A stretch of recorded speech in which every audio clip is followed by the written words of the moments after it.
এই যে তারেক আনামকে দেখছেন, নজরুল সঙ্গীত শিল্পী শাকিল সহ আরও অনেক শিল্পী, এই লোকগুলো মোস্তফা মনোয়ারের মৃত্যু অনুষ্ঠান মানে মরণের অনুষ্ঠানে গান গাইছে, গানে গানে তার আত্মাকে বিদায় দিচ্ছে।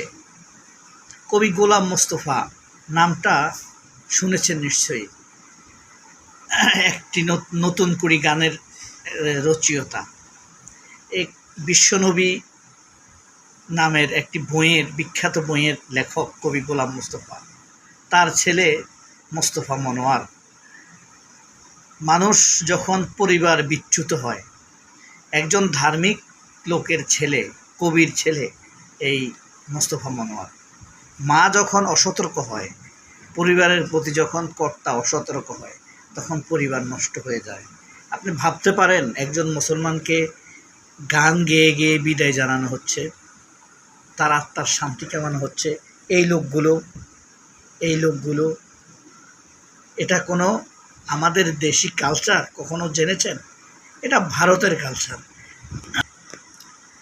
সাভারে কিশোরের দুটি চোখ নষ্ট করে দিল ছাত্রদল নেতা।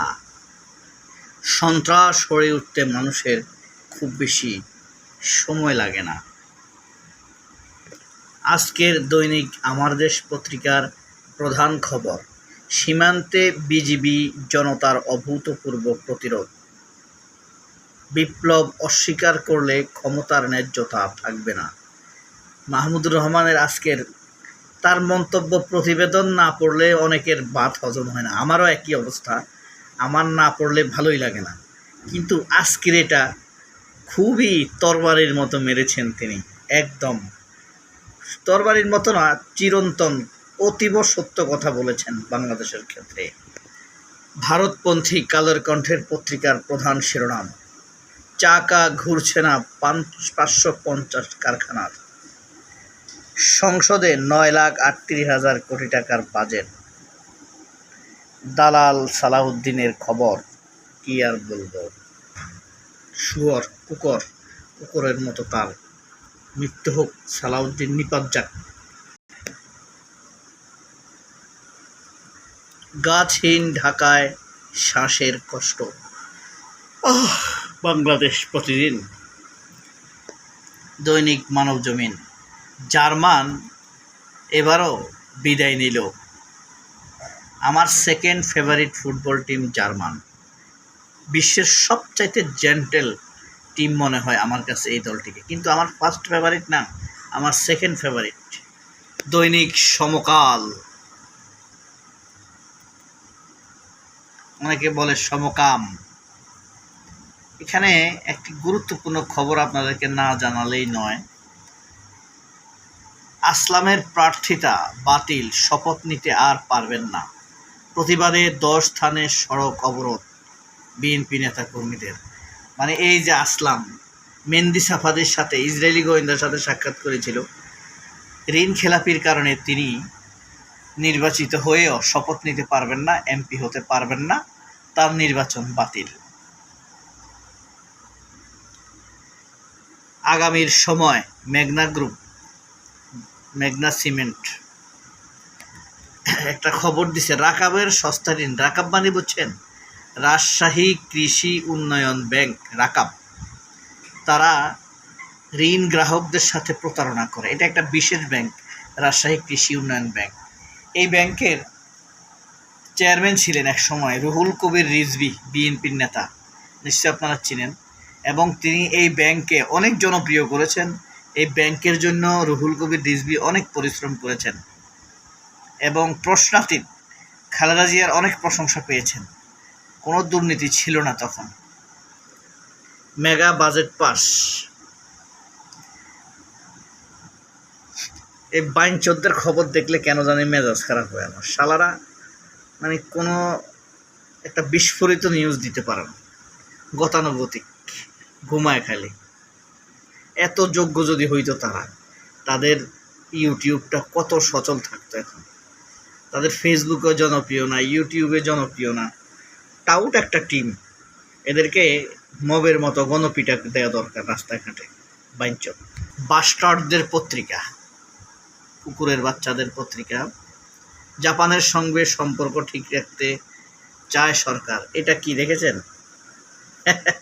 জঙ্গি, প্রথম আলো ঘরের জঙ্গি। জার্মানির বিদায় দেখে আমার খারাপ লাগছে। দালালদের পত্রিকার মধ্যে দেখলাম, আপনি দেখতে পারেন এবার দৈনিক যুগান্তরের একটি দুর্দান্ত খবর। পুরস্কার ঘোষিত সেই 23 শীর্ষ সন্ত্রাসী কোথায়? দারুণ। এরা কারা? আপনি দেখেন, টোকাই সাগর, সুব্রত বাইন, পিচ্চি হেলাল, লিয়াকত, মোল্লা মাসুদ, ইমাম, হারেস, কালা জাহাঙ্গীর, প্রকাশ। হারেস কে জানেন? এই যে হারেস মোসলা, এটা আজিজের ভাই, সেনাবাহিনীর প্রধান বাংলাদেশের। শুয়োরের ছাওগুলা। এর মধ্যে 11 জন জামিনে, 11 জন পলাতক, জামিনে 4 জন, মারা গেছে 5 জন, কারাগারে 3 জন। ঢাকা শহর এদের কারণে এখনো অস্থিরতা বিরাজ করছে।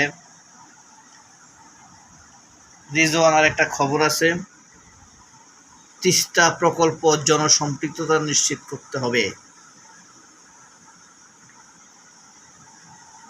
এক সময়ের খুনিরা শিকার হচ্ছে খুনের। আন্ডারওয়ার্ল্ডে ক্ষমতার পুনর্বিন্যাস। রেজওয়ানা এটা কি বলতে চাইল?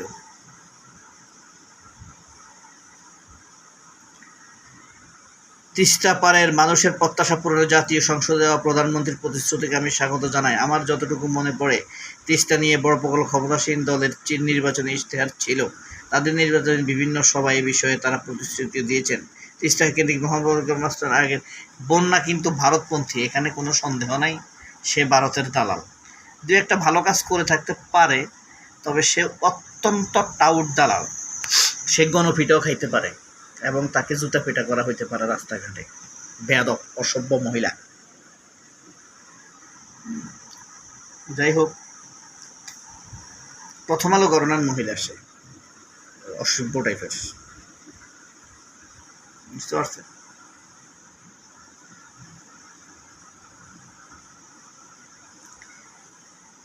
হাসাইলা ইনুন মাত্র 10 বছর জেল হয়েছে। মির্জা ফখরুল, আসাদুজ্জামান আইনমন্ত্রী এবং প্রথম আলো সম্পাদকের মতিউর রহমানের লবিংয়ে ইনুর শাস্তি কমেছে। বুঝতে পারছেন? সবাই অনেক ভালো থাকবেন। আল্লাহ হাফেজ। আসসালামু আলাইকুম।